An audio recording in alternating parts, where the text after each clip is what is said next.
വെച്ചിരിക്കുന്ന അതച്ച പുതിയ Russian hair style cut. റഷ്യനാ മുഖത്ത് കുറച്ച് പൗഡർ കരികൂടെ വാരി തേച്ച കുടുംബം വെച്ച് ഞാൻ സർലാക്ക് കലങ്ങിക്കൊണ്ട് വരായിരുന്നു. എന്റെ മുടി പോട്ട് ഈ താടി എങ്ങനെ ഇരിക്കണം? ഇതെങ്ങനെ ഇരിക്കണം?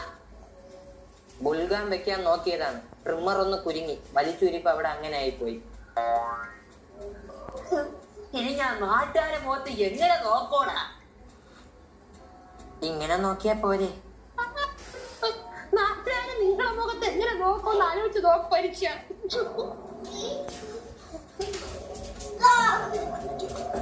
അച്ഛനൊരു 2 മാസം ക്വാറന്റൈനിൽ ഇരിക്കാൻ പറ്റോ?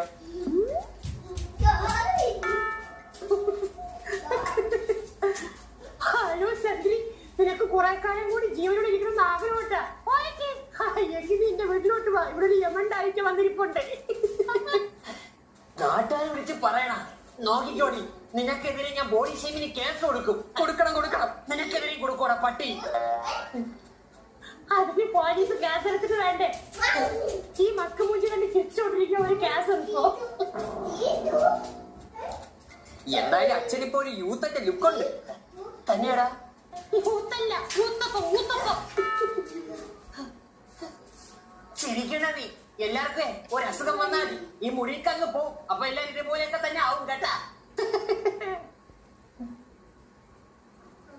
മരിച്ച് മണ്ണിന്റെ അടി പോകുമ്പോഴേ നമ്മൾ ഈ സൗന്ദര്യമൊന്നും കൊണ്ടുപോകില്ല. ഓടാ ഇല്ല, ഇതൊന്നും ഈ രഘുവിന്റെ രോഗത്തിന് പോലും കൊള്ളൂല.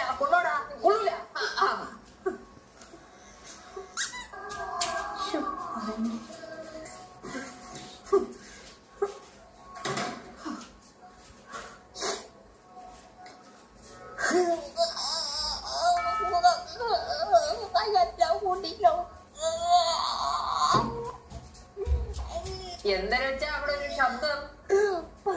ഒന്നുമില്ല, ഞാൻ റേഡിയോ ഒരു പാട്ടിട്ടേ കിടന്നു. പൂവേ പൊഴിയാതെ കടൽ കാറ്റ് ഭാഗ്യത്തിന് അവന്റെ ബാക്കിലത്തെ മുടി മാത്രം ഒന്നും ചെയ്തില്ല. കണ്ണീരൊക്കെ തുടച്ചേക്ക്.